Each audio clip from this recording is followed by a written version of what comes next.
I was getting ready for my beloved Mill's funeral. Suddenly, my cell phone rang loudly. Never come to the funeral home. Go back to your parents' home in the countryside now. What? I was puzzled, but I headed to my parents' house as I was told. Later, Tyson informed me about Marin, his despicable estranged sister. So, Mom's gone, huh? How much of the inheritance am I getting? It is unacceptable that she would try to prey on mother-in-law's inheritance. I made up my mind to fight against such a sister-in-law in order to defend my mother-in-law's honor. After a fierce verbal battle, that sister-in-law ended up behind cold, dark bars. I'm Sylvia, just an ordinary housewife, living a blissful life with my salaried husband, Tyson. Apparently, many women struggle with how to get along with their husband's family after marriage. Especially between the wife and Mill, there are often nasty squabbles. I was one of those with that messy impression. But fortunately, I have an unencumbered marriage in that side as well. Yes, I got along well with my husband's mother, Pamela. For instance, Sylvia, how do you like this cardigan? Thought it might suit you, so I knitted it for me. Thank you. Lovely color, and mother-in-law, your knitting is so good. Glad you liked it. It's getting chilly, so take care of yourself. Yes. Oh, mother-in-law, would you teach me how to knit sometime? And that's how it went. Pamela's face always had a loving smile. I owed her a lot, and she even helped us out financially.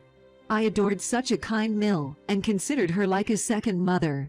But then, Sylvia, Mom passed away in the hospital. I learned of Mill's passing just the other day. Shocked by her death, I couldn't eat for days. Yet, this was a reality to accept. Looking back, Pamela had terminal cancer for years and was on chemotherapy. Her battle must have been incredibly hard. Whenever I visited, Pamela greeted with a smile. She surely didn't want to worry us. For her, I couldn't stay teary-eyed. I decided to send her off with a smile. So, I was preparing to attend Mill's funeral at the family's home. Just then, ring, ring. My phone on the table was ringing. Curiously, it was the family home's number. Maybe Tyson, who went ahead for preparations, forgot something. I casually picked up the phone. But then, Sylvia, don't come to the funeral home. Go back to your parents' home in the countryside now. Tyson's frantic voice blares from the smartphone. What? You want me to go back to my parents' house? And why are you in such a panic? Sorry. There's been a little incident at the venue. I'll fill you in when we meet up. Naturally, I was baffled by Tyson's words. What could he possibly mean by trouble? Moreover, I'd never seen Tyson this shaken before. All right, just calm down. I'll head to my parents' place as you said. Take a cab. I'll be right there too. See ya. With that, Tyson hung up. Honestly, my head was full of questions. But if Tyson says so, there must be a good reason. And so, I quickly changed my destination from my in-laws to my parents' house. Sylvia, what's going on? Isn't today's Pamela's funeral? Well, come on in. We'll talk inside. Seeing their daughter's sudden return, my parents were taken aback. When I explained the situation, they were just as puzzled as I had been earlier. Nevertheless, without Tyson, there's no way to really explain the situation.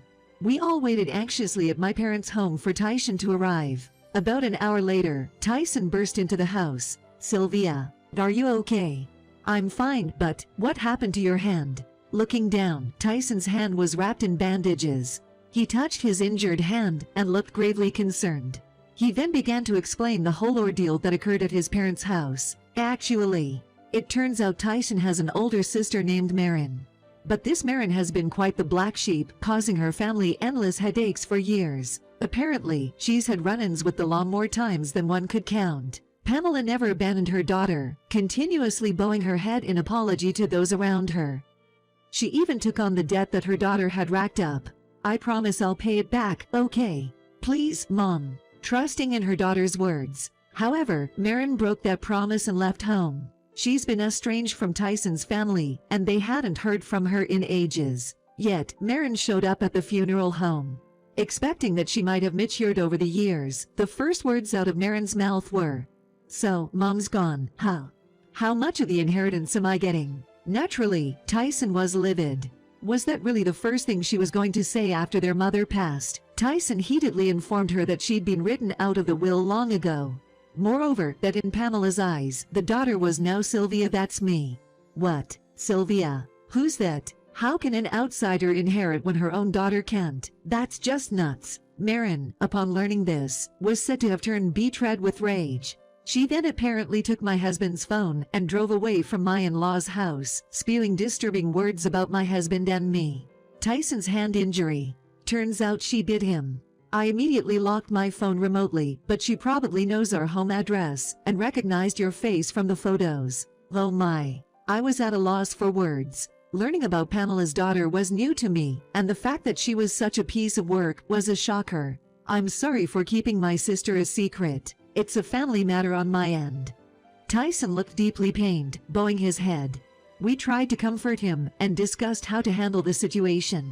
Maybe it's best if you don't go back to that house for a while, just in case. Is this address safe? Yes, I haven't put this address in my phone. So, long story short, we decided to live at our family home in the countryside for safety. The next morning dawned. The sun rose, and we could hear the birds chirping. I'm heading to work now. If anything happens, call me on the backup phone. All right, take care. I waved goodbye with a smile as Tyson drove off to work. But deep down, I felt a cold wind of anxiety.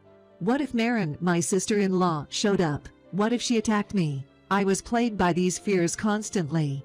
Every time I closed my eyes, I saw Marin's face, remembering how she caused a scene at our family home. Yet, our days in the countryside passed peacefully. Days went by without any issue, and calm moments continued. The anxiety and tension that once troubled me gradually melted away, and now it seemed quite minor. I wished the whole ordeal with Marin would just fade away. I had become more optimistic. That's when things started to change. Excuse me, are Tyson and Sylvia here? That day, a police officer from the local station visited our family home. What can I help you with? I had a bad feeling about all this, and hesitated to ask again. But as the saying goes, bad feelings often prove to be right. As it turned out, someone had broken into our home. We got a call from a neighbor who saw it. I quickly informed Tyson, and we rushed back to our home. When we arrived, it was clear. Our home had been ransacked. Every drawer was open, as if a storm had passed through. Is anything missing? Well, with the police officer present, we checked our home. Our checkbook and other valuables seemed to be in order. However, some cash, around a few $100s, that we'd kept in a dresser was missing. By the way, according to local inquiries, neighbors claim they've seen a suspicious woman several times in the past few days. This woman was apparently shouting in front of our house, yelling things like "come out and pay me back." Tyson, do you think it's? Most likely. I'm pretty sure it's Marin. Tyson nodded as he looked into my eyes. We explained to the police about the recent altercation with my sister-in-law. The disruptions at my Mill's funeral, the stolen cell phone, and my husband Tyson's injured hand. The police response was relatively smooth. Probably because we had reported the cell phone issue to them in advance. After that, we were taken to the police station for further questioning, and only managed to return to our family home at dusk. The burglar was soon caught. It was indeed Marin. According to the police, after committing the crime, she audaciously stayed at a hotel nearby. She was reportedly caught while nonchalantly receiving a massage from room service. Of course, all those expenses were paid with the money she stole from our house. Although she admits to the crime itself, she denies the allegations of burglary. I'm not sure about the details, but it seems matters aren't so simple when it's an inside job. In any case, we were called to the police station once again. We were escorted by the officer and led inside a room. And there she was, a brunette woman, sitting on a chair with a disgruntled look. Suddenly, she exclaimed in anger, "Hey, Tyson, I can't believe you'd do this to your own family." Marin showed no signs of remorse. Actually, it seems she didn't even think she did anything wrong. I bet she maintained this attitude throughout the police interrogation. According to her, she didn't enter the house with the intent of burglary. She came to discuss her inheritance, but had no choice but to break a window to get in because we were not home after repeated visits. As for the stolen cash, she said it was just necessary for her to stay nearby. In other words, everything was our fault. Such impulsive, self-centered reasoning. To think such a dangerous person held a grudge against me. I shudder to think what would have happened if I had bumped into her when I was alone. The thought sends chills down my spine. Meanwhile, my husband Tyson and his sister were having a fierce argument. After all these years you show up and pull this stunt, and give me back my smartphone. Yeah, I'll return it. You locked it right away, so I couldn't use it much. Just like you. Besides, family is family, right? We cut ties with you a long time ago, including our mother. So, the inheritance isn't your concern. That's the thing. Why would that old lady leave money to someone else's daughter instead of her own? Don't you dare speak like that. Before I realized it, I had shouted out loud. I couldn't stand her disrespecting Pamela. Marin, glaring, replied with annoyance. You're that Sylvia woman, right? The one who supposedly snatched away my inheritance. I didn't snatch anything. I just what? With those words, Marin loomed over me. Embarrassingly, I was intimidated by her piercing gaze. The words I intended to say got stuck in the back of my throat. Seeing this, Marin snorted triumphantly, looking pleased. At that moment, the police officer present cleared his throat and intervened.